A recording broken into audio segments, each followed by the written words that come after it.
Hi friends, welcome to our channel Odia health guide. आज आम एमती एक टॉपिक विषय डिस्कसन करवा जहाँ आम लाइफ रो बहुत क्लोज एवं इम्पोर्टेंट मैटर। कौन आप जानते आम सोसाइटी रे एमती हजार हजार स्टूडेंट अच्छा जो मैंने परीक्षार स्ट्रेस पर डिप्रेशन शिकार होती। यार मुख्य कारण होउची स्ट्रेस सहित मुकाबला करने उपयुक्त परामर्शर अभाव। तेबे एही वीडियो रे मु शेयर करी स्ट्रेस सहित डील करिवार किसी अमेजिंग टिप्स स्पेशली स्टूडेंट्स एवं ताको पेरेंट्स को पई। तो डेरी न करी चलंतु वीडियोटी को स्टार्ट करिबा। प्रथम पॉइंट, गोटिए रियलिस्टिक गोल सेट करंतु। यदि आपण एक रियलिस्टिक गोल सेट करूनाहांती तेबे आपणको पई से गोल रे पहुंचीबाटा डिफिकल्ट हो जिवो। आउ जदि आपणको गोल रे पहुंची पारिबे नाही तेबे एहा ही स्टूडेंट मानक मध्य रे डिप्रेशन रो एक मुख्य कारण हो जाए। पिला माने विशेष करी जेतेबेले एग्जाम पाखे आसे से माने अनरियलिस्टिक गोल सेट करंती।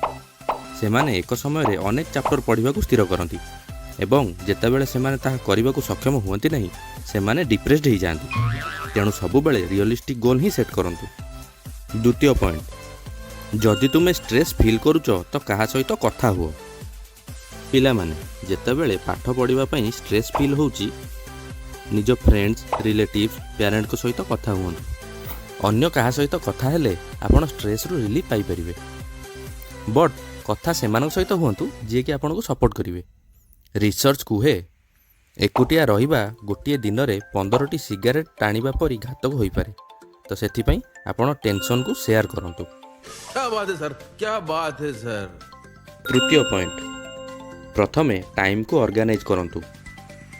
पाठ पढ़िबा सहित अन्यान्य कार्यक्रम गोटे शेड्यूल बनातु। ता छड़ा आपणको समय केउठी अतिबाहित हेउची ताकू मॉनिटरिंग करंतु। केउ कार्यगुड़िक सबुठु इम्पोर्टाट एवं प्रथमे करने आवश्यक ताकू सेट करंतु। चतुर्थ पॉइंट, भल खाद्य सहित उपयुक्त निद एवं व्यायाम हेउची केतेक इम्पोर्टाट जिनस जहाँ आपको एक सुस्थ एवं सुखमय जीवन यापन करिवारे सहायता करिवो।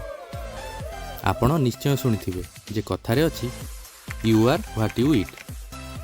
सेमिति निद मध्य आम ब्रेन एवं बॉडी रो ग्रोथ रे इम्पोर्टाट रोल प्ले करे। जदि आपण रेगुलारली एक्सरसाइज करती बॉडी एंड्रोफिन्स नामक एक केमिकल रिलीज करे।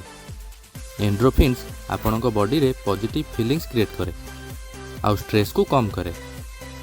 तेणु आपण एक्सरसाइज डाइट एवं निद को मध्य गुरुत्व दियंतु। Last but not the least, break नियंतु। अत्यधिक बर्नआउट को एड़ाइबा पई समय समय रे किछि ब्रेक नियंतु। पाठ पढ़ार समय भितर शेड्यूलिंग करिकि किछि विश्राम नियंतु। विश्राम आपणक मन को रिचार्ज करने निहाती आवश्यक, जहाद्वारा आपणक लंबा समय पर्यंत पाठ पढ़ारे मन लगी रहिबो आ स्ट्रेस फील भी हेबनी। सो एगुड़िक थिला किछि टिप्स जहाँ परीक्षा समय रे आपणक चापर स्तर को कम करिवारे सहायता करिवो।